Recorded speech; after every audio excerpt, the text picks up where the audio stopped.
Are you in the market for a high quality and stylish backpack, briefcase, clutch, or wallet? If so, make sure you buy something that has privacy built right into the product. And there is only one company that provides the best products on the market, and that's Silent Pocket. Visit their full line of patented Faraday products at silentpocket.com. And don't forget to use discount code SHAREDSECURITY at checkout to take 15% off your order. Welcome, everyone, to episode 98 of the Shared Security Podcast. 98 yes. Of our monthly show. And Scott, these are crazy times that we are living in, aren't they? Yeah, I've kind of forgotten what it's like to be normal. I mean, a week ago, it was like, this is surreal. Now it's just like, okay, what was normal like? Yeah, what is going on? And yeah, I mean, we are here.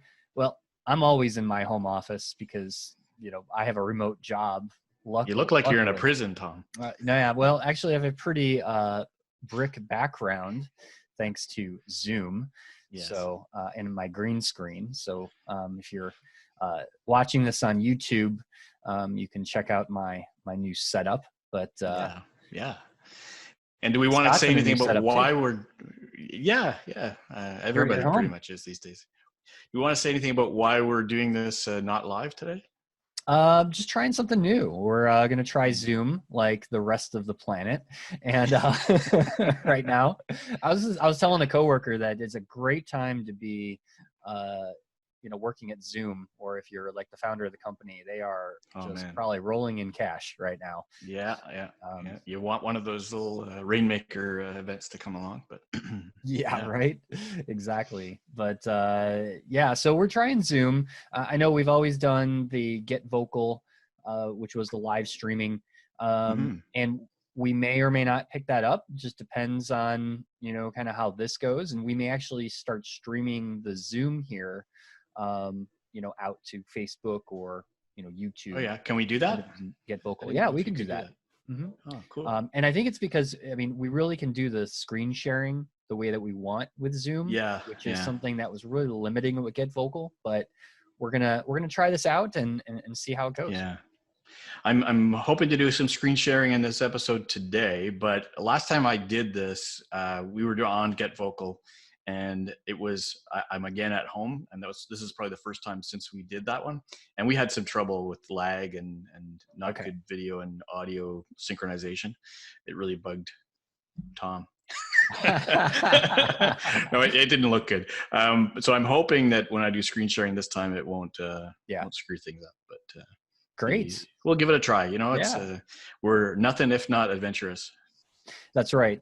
And before we get into that, so how are you? How are things going in Canada and your side of the world with COVID-19? Yeah, it's interesting. Well, I mean, it's the same for everybody. I think we have been pretty cautious, good Canadians, not stretching ourselves too far, but I think generally things have been shut down pretty quickly. But essentially the municipalities are all saying nobody should go out unless it's essential. Yeah. And so, I get the feeling that will flatten the curve. You don't hear too much locally about new cases. So that's good. But yeah, it's crazy the impacts it's had, like you said, on, people were working remotely and little aspects of our lives that change that you don't really think about. Yeah, it is true. And with everybody's significant others now being at home, kids not in school. I know my two kids are at home as well. They're doing this online school thing, which they're still trying to figure out. And I can't really send them anywhere except for outside. Yeah, so it's funny because I kind of get impatient with people on business, they have dishes clanging in the background on conference calls and stuff like that. But you got to be a little more patient, I guess, these days with people because they have no real way to get away from it. You definitely do. And yeah, things are getting. I mean, we're in lockdown mode here in the U.S., especially in Ohio, where I'm at.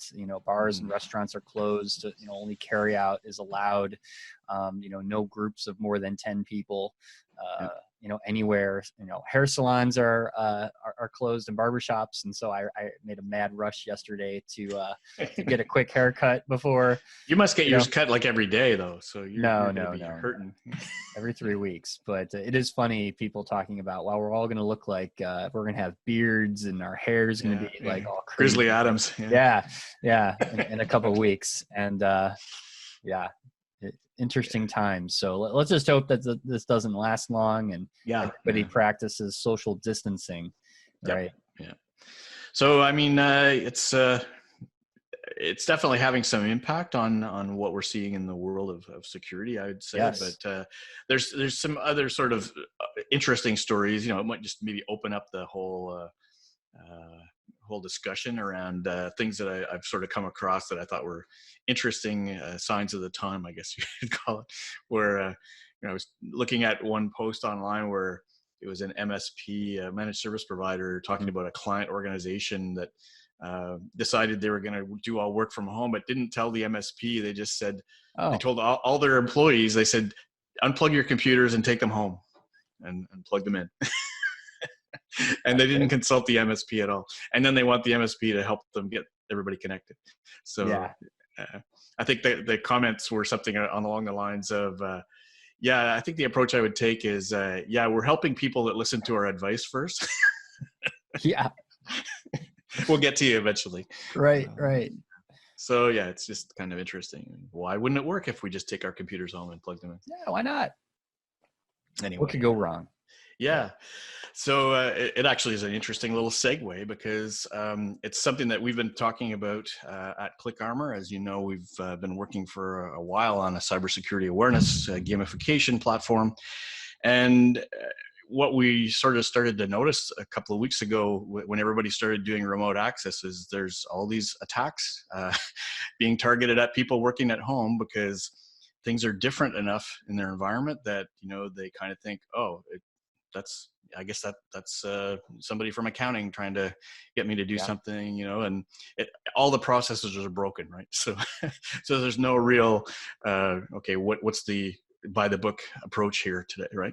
So it really does mean people are kind of vulnerable to being hacked. And so we decided, we had been working on a little self-assessment tool that you could go to on our website and run through a few sample emails and see, if you could classify them as safe or suspicious. And we decided, we should focus it all around the whole work from home context, right? That's a great idea. Yeah. So that's what we've called it the coronavirus edition of Can I Be Phished? So if you were to go to canibefished.com, and I'm going to share my screen right now. Let's see how well this works. This is a test in the making, right? So if I go to try it on Chrome, canibefished.com. So right now you end up on this page. Are you wondering, can I be phished? And this is kind of a little sample of what it looks like. And if you enter your email address, you end up on a different page. And I'm just going to jump to that, which is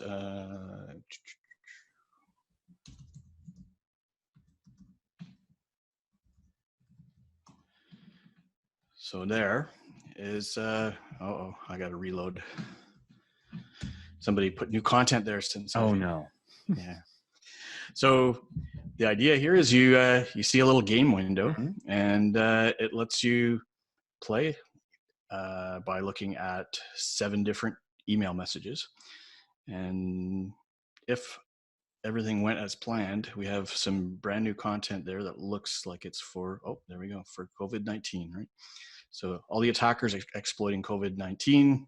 There's Kay, our Cyber Knight guy, sort of walking you through the tutorial. So some of the emails are legitimate and safe, and some are phishing scams.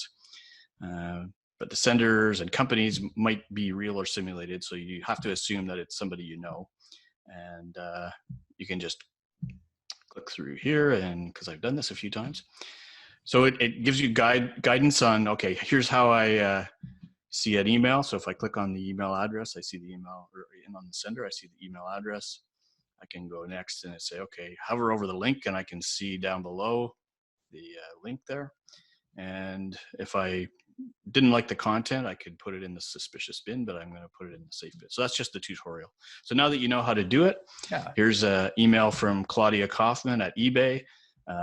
Something about a COVID-19 update. How many COVID-19 updates have you received in the last it's day? ridiculous. It's like GDPR all over again, right? It is. It's worse, actually. Yeah.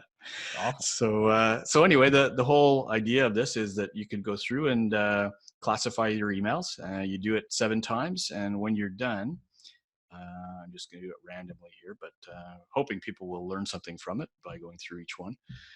You don't get immediate feedback, but when you're done, what we show you is how good you are at spotting all these things. So I'm not very good, apparently. So, Scott. So I got 2 out of 7 messages correct. So let's go look at one of these. So it's marked as suspicious, and I got it wrong. So that means that I said it was safe. But the message shown contains a suspicious hyperlink. So it tells you where the hyperlink was. It probably was China or something, right? So that's how the Can I Be Fished site works. So we just launched that actually today. And it is all around the coronavirus sort of motivation or the momentum around attackers trying to exploit people.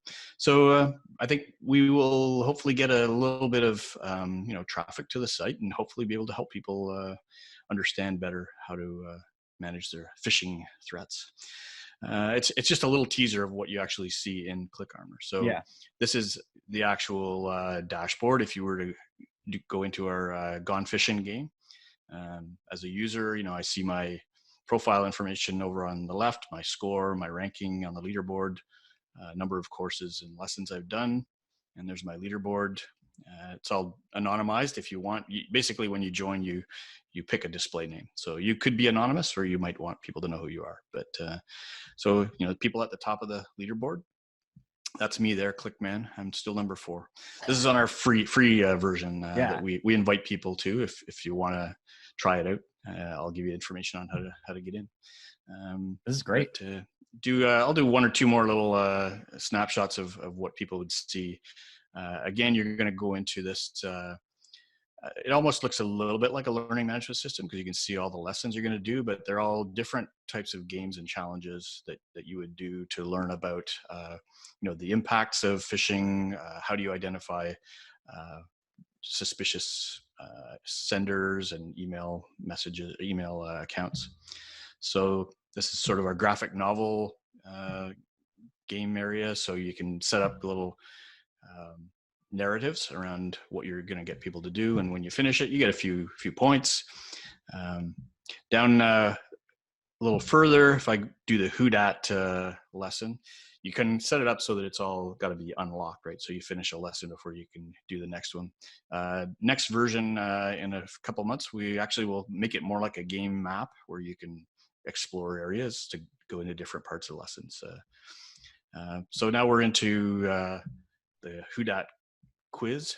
And if you've ever done Duolingo for learning a language, you learn through quiz questions. We call it a learning quiz. And so the questions are not that hard. You probably know the answer, but if you don't, then we give you some feedback on what you can learn. So true or false, the visible sender name in an email message can be forged or spoofed.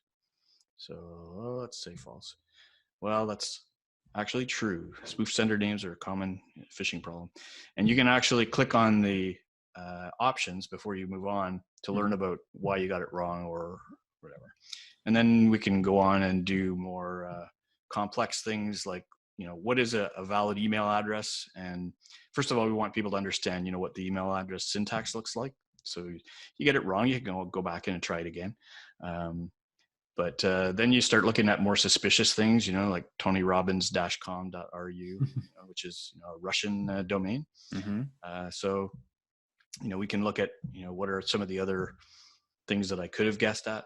And every time I do a guess, I get a few more points in my scoring. So it's all set up to sort of encourage participation. And when you finish, the way you actually finish this course is you have to get everything right in the final simulation. So I'll show you a little bit of an example. It's sort of like the self-assessment, the Can I Be Fished that I showed you early on. But to finish the actual course, you've got to properly categorize. Oops, I think I went all the way to the end. Yes, I did. Well, that's good. What I wanted to do is show you the actual all dressed game, it's called. So that's where you get everything. You have to guess make sure that the sender's proper and the links and the content.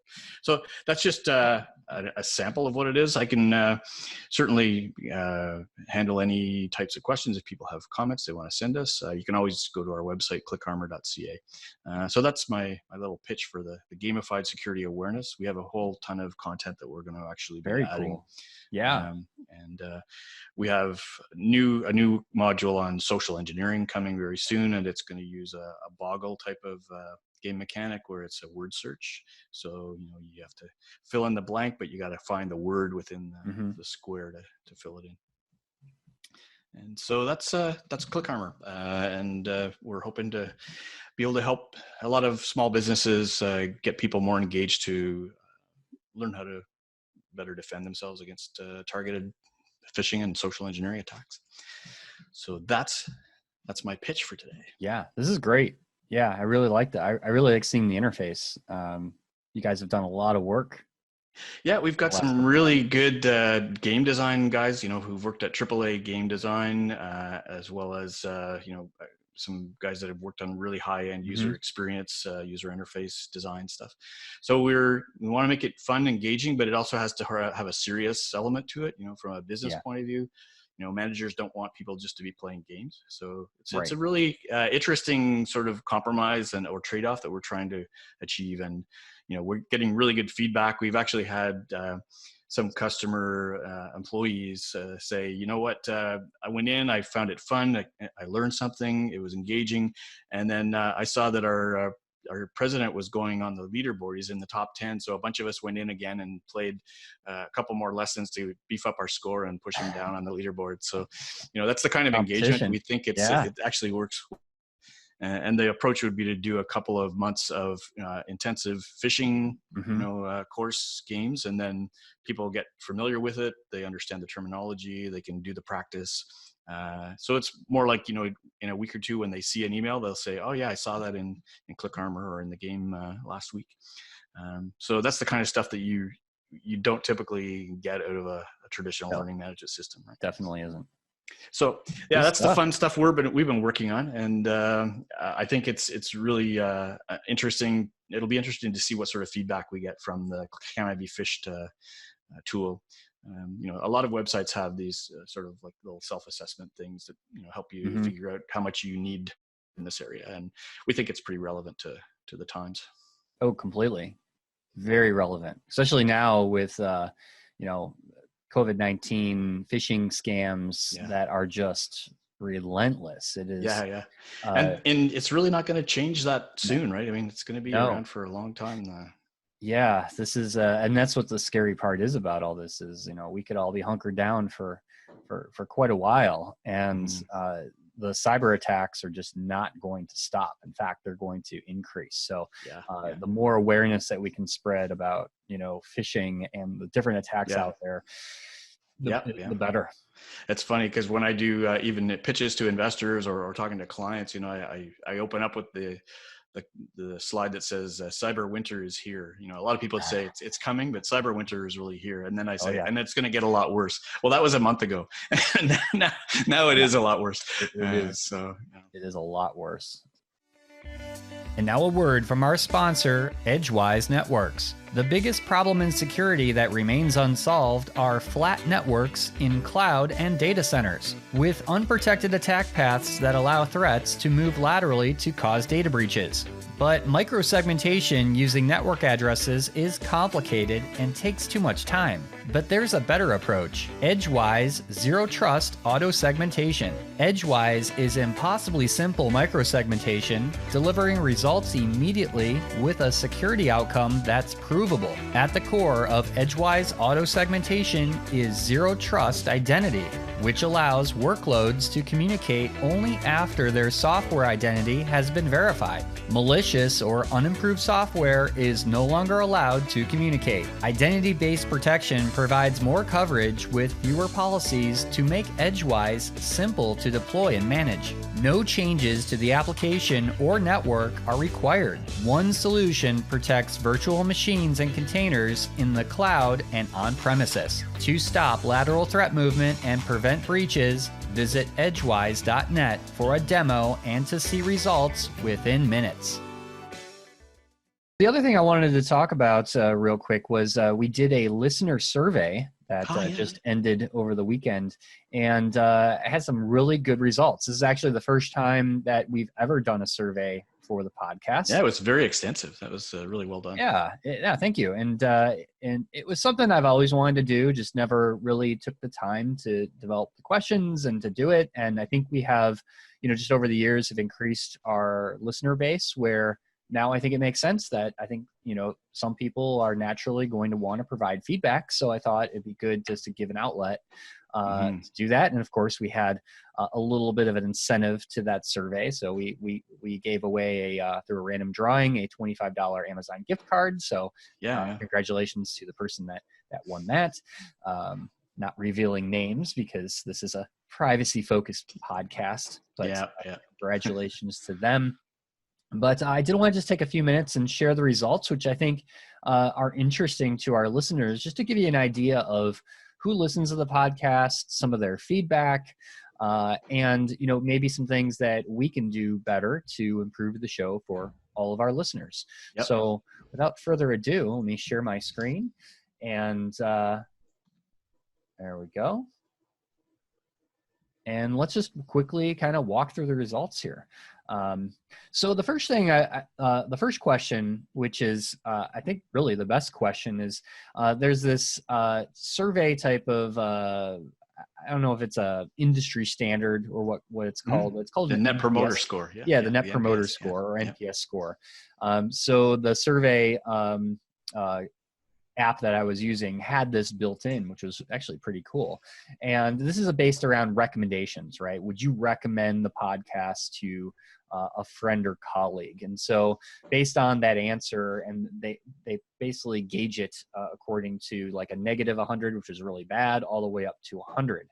And in the industry, they typically say you want to shoot for about a 50 or greater is typically, that means you're doing really well. And so we ended up with a 45.45, which is very close to 50. Yeah. So that's round it up. Let's round it up. Yeah, we'll round it up to 50, right? Sure.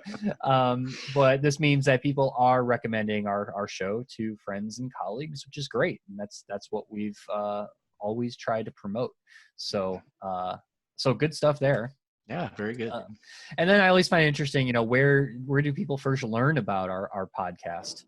And again, this goes back to kind of that Net Promoter Score, right? It's through a friend, family member or coworker, is the way that I'd say most podcasts are found. It's not through social media promotion or, just people finding you. Some people do find us, right? And, 21% said they found us through their podcast app, right? So Apple Podcasts, Spotify, that kind of thing.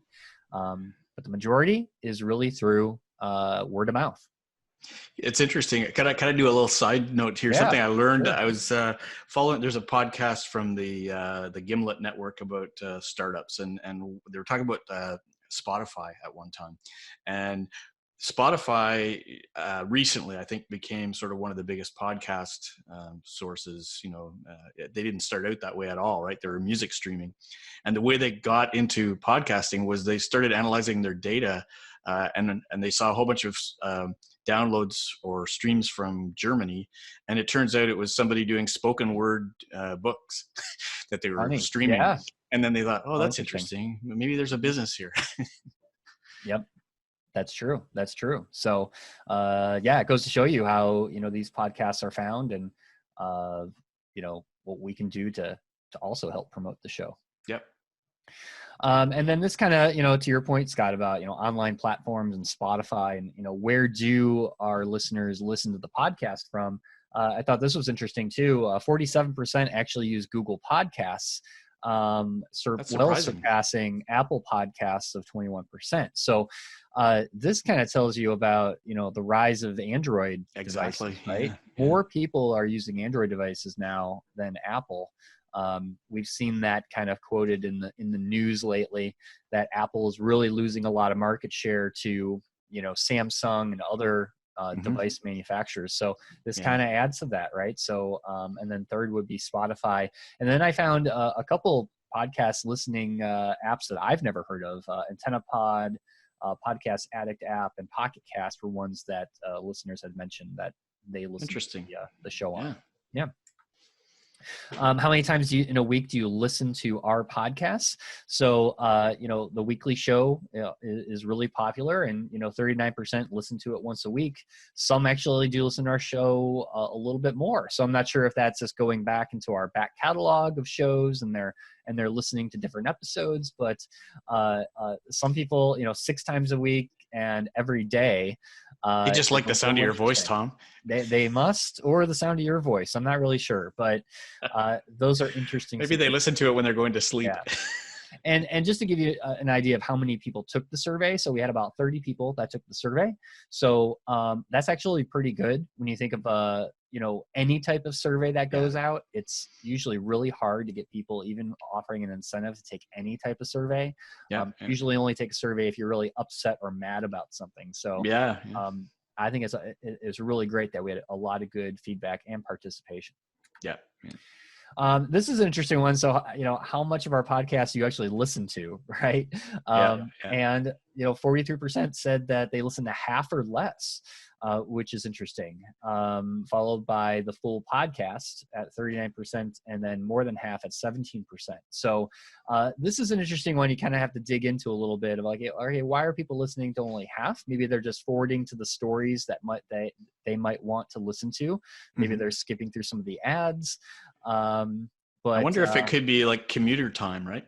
So if it's, if they only listen to the monthly version, and it's usually half an hour to 40 minutes, and they only have a 20-minute commute, maybe it's they don't get around to the Very well could be. So interesting.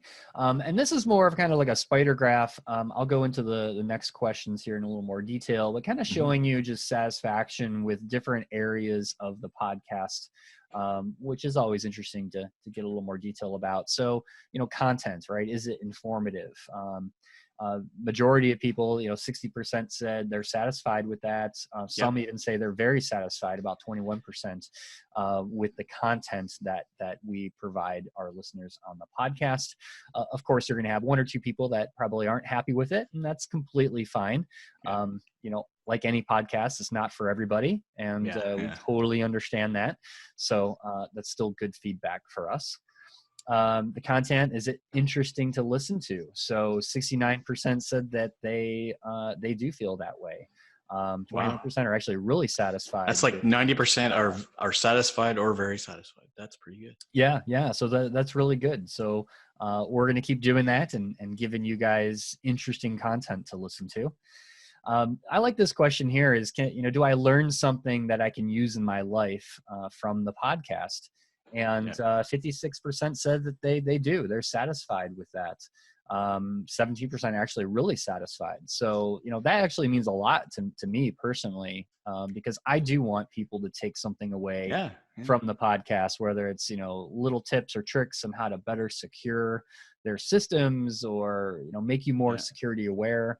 I think that's really important. Yeah. And yet there are a few who seem to know everything and don't learn anything from us, but they still listen. And that's fine. That's totally fine. So frequency of podcasts, this is a big one for me, right? They're satisfied. 65% say they like the frequency of when we release podcasts. So the weekly show, the monthly show, that seems to be going really well for people. And they like that frequency. So we are absolutely going to keep doing that. Yep. Yeah. The length of the podcast as well. So 56% say they like how long the podcast is. This one is kind of personal for me as well, as I'm not a huge fan of long 3-hour, 4-hour podcasts. I just don't have the time. And I think most people would agree that it's really difficult to listen to a long podcast like that. So we've made, especially our weekly show, right? Like this show is meant to be a lot longer for that very reason, but the weekly show is short, quick, get you the news that you need, and then you're on with your day. It's awesome. Thanks. It's really nice to have a very concise rundown on the top things that people really kind of should be interested in. Still under 15 minutes, and we'll keep doing Still that. Under 15. That's right. Here's one that hits home, right? Quality of information provided by the hosts. So, 30% are really satisfied with that. 56% are satisfied.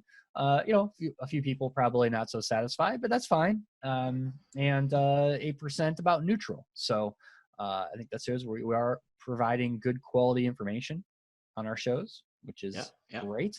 And then there's some questions about guests, right? So profile of the guests that we select, very satisfied, 26%, 52% are satisfied. One person was very dissatisfied, so I don't know if somebody had a problem. Because we didn't choose them to be a guest, I guess. Maybe Kevin angered somebody. I'm not sure. But which it's Kevin, right? Yeah. And that's why we like him on the show. He's just trying to screw up our stats. Well, whatever. But Kevin can be a little controversial at times. Yeah. But that's why I like having him on the show, because he's very spice there. Very opinionated. That's right. And then the information about that our guests give on the show is really important, right? And 34% are really satisfied with our guests and the information they provide, and 43% are satisfied, and 21% neutral. There weren't any real negative, score around the information from our guests. So pretty cool. Monologue format of the podcast. So that's really more around the weekly show for just me speaking to you, the audience. And 52% are really satisfied with that. And 30% are really satisfied with the monologue format. And then the dialogue format, that's something that, when Scott and I dialogue together and we conversate with our guests, very satisfied, 31%, 50% are satisfied. That's good. It's really interesting, eh? I mean, it's almost exactly the same rating for both the weekly and monthly, which I guess says we should keep doing the same thing. I think so. And so topics selected for the weekly show and the monthly show, 43% are very satisfied with the topics. So privacy, cybersecurity topics, 30% are satisfied. And there's some that are neutral in that, about 21%. Ads in the podcast. This is always an interesting, very subjective type of topic, right? Some people like ads, some people hate ads, some people are just kind of indifferent, and this really does show you, right? 39% are satisfied. Some 30% are also kind of in the middle, and then 70% they actually like the ads, and then 13% just not at all, don't like the ads. Yeah, I think you do a good job on the ads. Yeah, thanks. In fact, I might buy some. I think I will. You should do that. Love to have you buy some ads. Click Armor will be sponsoring next month. Yeah. That's great. And then kind of on that same topic, product placement in the podcast. So where we place the ads at the beginning and at the middle of the podcast, 47% of you say you like those. You like it where we place the ads. And we totally understand if you skip through, some of those, fast forward through those ads. If you've heard them before, that's totally understandable. But they do help pay the podcast bills, so to speak. So we do appreciate our sponsors for helping out the show. Yeah. And probably overwhelmingly, you guys really like the audio of the podcast. So 47% are very satisfied with the audio that we provide you on the show. So I'd like to thank my microphone for that. Yes. Have you switched? We used to use the same type. I use the ATR. Yeah, I'm using the Rode Procaster now. Okay. So yes, very, very happy with this microphone. High quality audio, and I have it running through a mixer. And it's been great. So highly recommend it. And then kind of get the last questions here, which are the, which edition of the podcast do you prefer? So this was kind of more of a multiple choice question. You can select more than one. Okay. Happy to say that the weekly show and the monthly show were tied at 30%. So Awesome. people like both formats, which is great, followed by our YouTube edition. So if you're watching this on YouTube, I hope you like this edition of the show, where you can actually see us. We're providing more, I think, multimedia with the show. We've been posting our live streams up there as well. So sounds like you find that valuable. And then, of course, followed by our guest interviews. The live stream got very few people. I think there was like one person that said they would watch us on Get Vocal. So that's something that we're going to kind of reconsider if that's something that we want to continue doing. I know there's been shows we've had great audience participation in the chat, and then there's been other shows where like nobody shows up. So yeah, but I think I learned something last time, and that was there were people commenting on the Facebook feed that we didn't know about until afterwards. So if we monitor Facebook while we're or if we're doing live, we might actually have more participation on Facebook. I agree. It seems to be Facebook is where a lot of people like to interact with us on the live stream. So that's something we may do, just stream directly to Facebook. And so that's something we may try out here in the next episode. This is a good one, right? So do you listen to any podcasts that are similar to Shared Security? And surprisingly, 69% said that they don't. We're their only security source of, oh wow, that's right. Scary. That was a little surprising, but that's pretty cool. And then a couple people noted podcasts that they do listen to that are similar to ours. And there were a few on here that I've actually never even heard of, right? So I've heard of Cyberwire. That's a real popular. Smashing Security. Those guys are great. The OSINT, or the Privacy Security and OSINT show is a very well-known privacy-focused podcast. I've heard of them, but Hacking Humans, and some of the others I'm actually going to check out because I haven't really heard of them before. Is Hacking Humans, is that Chris Hadnaghy? I don't think it is. Oh, no, okay. I think it's another one. Okay. Yeah, his is the Social Engineering. Oh, Social Engineering podcast. .org podcast. Yeah. Cool.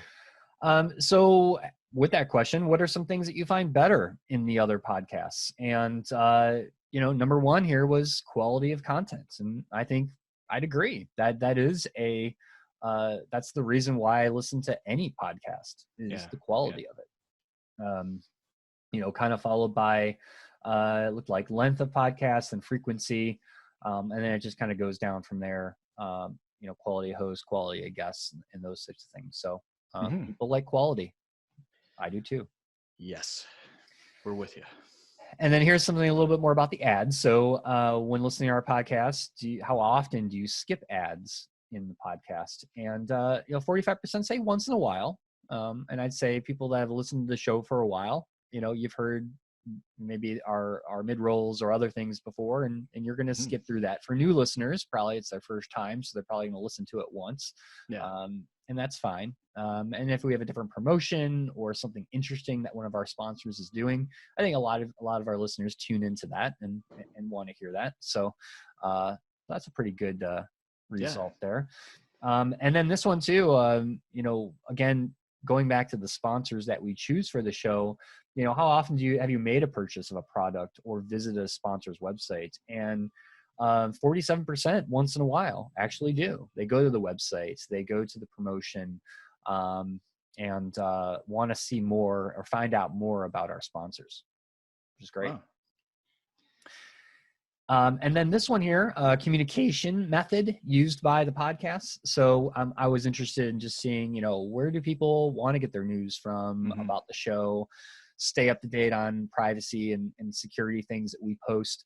And Twitter is the winner there. 28% really use Twitter quite a bit, followed by Facebook and then Instagram, which is interesting. Yeah, and I'm glad because you do probably most of your stuff on Twitter, right? Or do you do more on Instagram or Twitter? I do. I kind of do them evenly. I'd say Instagram being the least of those three, more about show updates, but I'm posting news all the time on Twitter and Facebook. And this really shows that, that is where our listeners like to keep up to date with the show. Cool. Excellent. Here's always a good, fun question. So, do you currently have a job in the cybersecurity or privacy industry? And the majority of our listeners here, 56% say they don't, and only 30% are in the cybersecurity and privacy industry. So, again, this goes back to our audience. We are focused on, this balance, I'd say, between people in the industry as well as regular people that are just interested in finding out more about cybersecurity and privacy. Yep. Which is what we're trying to do. And there's even more people trying to get into security. More than ever. So, 13% are on their way to a cybersecurity or a privacy career, which is great. We'd love to see more security folks working with us. Yeah. And that's it. Great job. Yeah, that was really helpful. I think it'll be useful, especially for us to generate ads, right? It's really good data for sponsors to know that people do watch and they don't all skip through the ads, and that people will come back and listen. So it's good. That's right. Good. Excellent. So any news stories we want to talk about? I think there was an interesting one about a cyclist. Yeah, I do want to bring that up real quick because I did want to have one new news-focused story on the monthly show that we could talk about. And let me bring up since we're all in this new screen sharing world here. I want to bring this up. But this was not Brian Krebs, even though Brian Krebs is a great guy and I love his content, but. So this article here, this has been going around, I'd say, in kind of the privacy circles. And in fact, I heard it on the OSINT privacy and security podcast that I listen to as well. And this is a kind of a hot topic where a gentleman was riding his bike just like he normally does, except for that he was tracking his mileage on an app called Runkeeper, which is like Strava or any of those other, athletic tracking apps, right? And it was syncing his data to his Google account, his location data. So every bike ride that he took, it synced to his Google account. And what ended up happening was he got an email from Google, from their legal investigations team, saying that local police had demanded all his Google data related to his accounts and his location data. And he had like 7 days to contact a court and get a lawyer to basically prevent this. And no doubt, I mean, he was pretty scared, right? I think any of us would be. And the bottom line was that police did something called a geofencing warrant, where they're doing this a lot more now, actually. This is, we'll link in the show notes, but this article will go into details of this is becoming a more common practice with local law enforcement when they're trying to figure out, who was around a crime scene. And in this case, it was a robbery of a woman's house where a lot of valuable jewelry and other things were stolen. And so they did this warrant to see who was around the area during the scene of this crime. And it just so happened that this gentleman on his bike was riding by at the same time that this robbery, or around the same time that this robbery was happening. And so police, when obtaining this data from Google, saw some patterns and just made some assumptions that, wow, this could be the suspect in this crime based on his Google location data of going back and forth past this woman's house. Cool. Well, I mean, it is cool, but it's not cool. Scary. No. I mean, the ability of them to actually, I mean, it's pretty creative of the police to put together that kind of a warrant, because otherwise, they're going to get a dump of data from Google that they don't even know what to do with, right? So if they're able to pare it down to a useful amount of data, that definitely is smart for them. But it does sort of give you pause about what your devices are, taking your data and doing with it, right?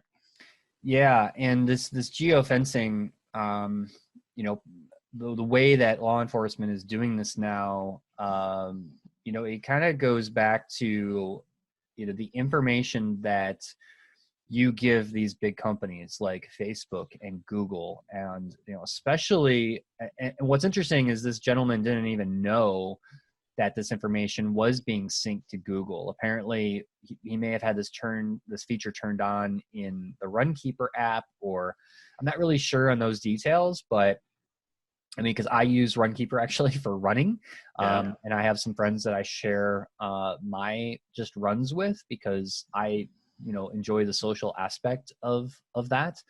But it's definitely not for everybody, and I'd say you need to read those terms of service and those privacy policies very carefully, especially Google. They are kind of the big one, right? Yeah. We've talked about on the show. They have a lot of details about us. So especially if you're using an Android phone, which has, Google's built-in operating system, where you have all your Gmail and Google Calendar and everything is automatically synced and backed up, and they're collecting your location data. So you got to be very, very careful about that. And you may end up, unfortunately, in a dragnet, completely innocent. And we've talked about this on the show before. Yeah. This is the new reality we live in. It really is. Yeah, it is wild, and it's up to us, I guess, to keep raising these stories when they come out, and keep people up to date on those far-fetched ideas that we thought of a couple of years ago are actually coming to reality now.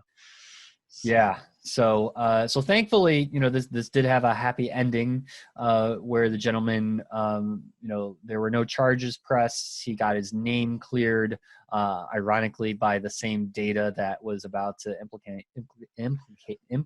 him. Can't really talk right now, but yeah, it's good to see that this did have a happy ending. And again, I think important for everyone to understand.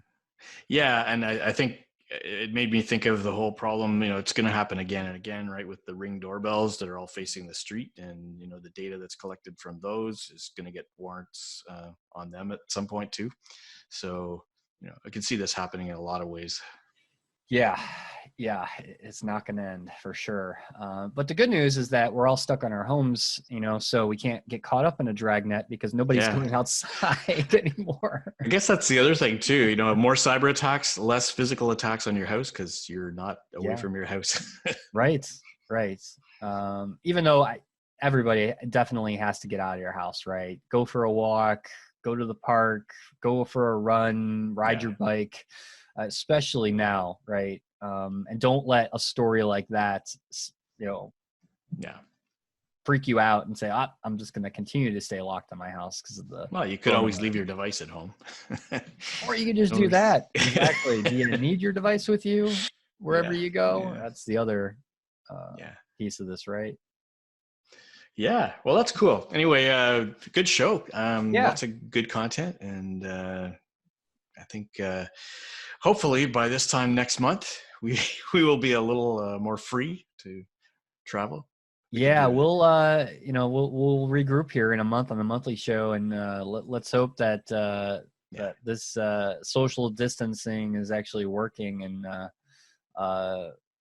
we can all start getting back to normal. But yeah, absolutely.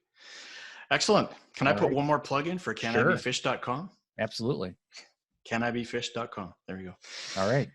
Give it a try, folks, and let us know what you think. Yeah, definitely send us some feedback as well. And to send us feedback, you can email us at feedback@sharedsecurity.net, or you can always find us on all the socials, Facebook, Twitter, right? Everyone loves, following the show on Twitter. So you can hit us up on there. Shared Sec on Twitter. Shared Sec, yep, that's right. Yeah. And then check us out on sharedsecurity.net for previous episodes and all of that. So yeah, we have a huge inventory of stuff on YouTube, which is fun to watch. We do as well. Yes. Definitely check out our YouTube channel. And in how many more episodes till we get to 100? 2 more. 2 more. You've already passed 100 on your weekly. Oh, yes. That's not as big a deal, right? Yep. This will be big because it's not only, it's over 10 years, right? So it's 2009. Last year. So was We 10 were years trying to do monthly for the first 7-8 years. It wasn't really monthly, but you've been pretty good at getting us on the monthly schedule. That's now, right. so. Yeah, we'll do something special for episode 100 here 100, yeah. in 2 months. I hope we're free to do some wildly crazy stuff. That'll be fun. Yeah, well, it may be virtual, but we'll have well, it is going to be virtual regardless. Yeah, that's right. Yeah. But yeah, it'll be fun. We'll do something special for episode 100 of monthly. Absolutely. Show. So, yeah. All right, guys. Thanks very much for joining us, and looking forward to talking to you next time. Stay safe, everyone.